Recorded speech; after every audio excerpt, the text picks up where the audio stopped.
All right, now here we're on the other side of the RV, and of course you can see that's almost to the rear of the RV. There's the obviously the generator setting in there, standard Microlite 4000. And so we can see here is a little dark hole that you can see right in here. That's where all the power comes into the RV and everything, and that's what we're going to go in and look at. Of course, we're on the shaded side of the RV, so hopefully this will work out pretty good. If I can get situated here to describe it. Give me a second to get situated. So what we have here is, it's a pretty tight little compartment to have to work into, believe it or not. This is just the plug for the generator right here. Of course, you see this is the power cord. Currently it's plugged into the wall. In traveling, you know, you would pull this cord back up inside here, plug it in right here, and then you would have 110 power if you needed to fire the generator up. So what you can see right here, as best you can, of course it's a black box and a black hole, is the iota power distribute as the automatic transfer. This is an ITS 30R 30 amp transfer switch. And so if you can see back right there, you see the yellow wire that is coming from the there's actually two wires in there, and that is coming from the inverter and the converter.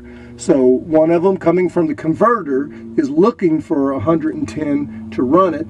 The one coming from the inverter is supplying 110 to the switch. And then of course right there where you see the gray thing, that is the 110 lead that comes into the coach and ultimately runs up to the power distribution. So then again, the switch right here, and you can see where the cable from the actual 30 amp plug of the RV goes into the iota.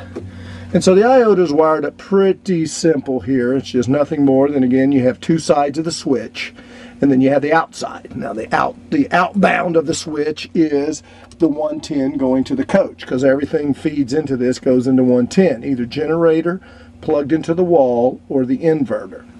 And then inside the switch, there's just two simple connections.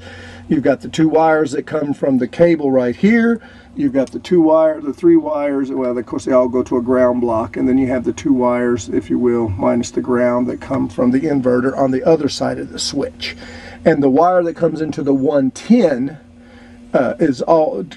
to provide 110 to the converter is hooked on the same side as this wire right here. That way, when the switch is running on wall power or generator power, it's powering the converter.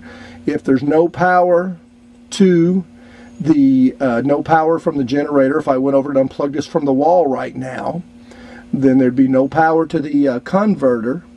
And then if I switched on the inverter, of course it's set to default to the external source, being generator wall power. If I went over and switched on the inverter, then the switch would automatically switch, sense the power coming from the inverter, and switch over to it and provide 110 to the coach.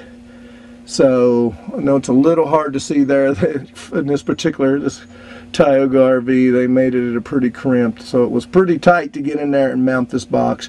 But in concept, it's pretty straightforward and pretty simple to do, and it really does that switching for you automatically. Now, of course, if I was driving down the road, I would have to plug into this, and as long as I could run on inverter power, say to power the entertainment center, that's fine.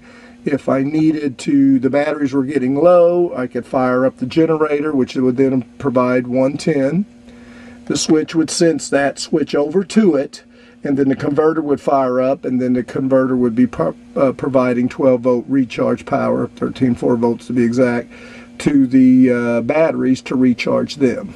So my testing's been done that I can do about 5 hours. I can do 4 hours on the inverter to run just the entertainment, the television up front, and then I need to run it about an hour, hour and a half to get the battery somewhat charged back up. And then that PDI 9260 set on full charge, we can really bring those batteries back up pretty fast.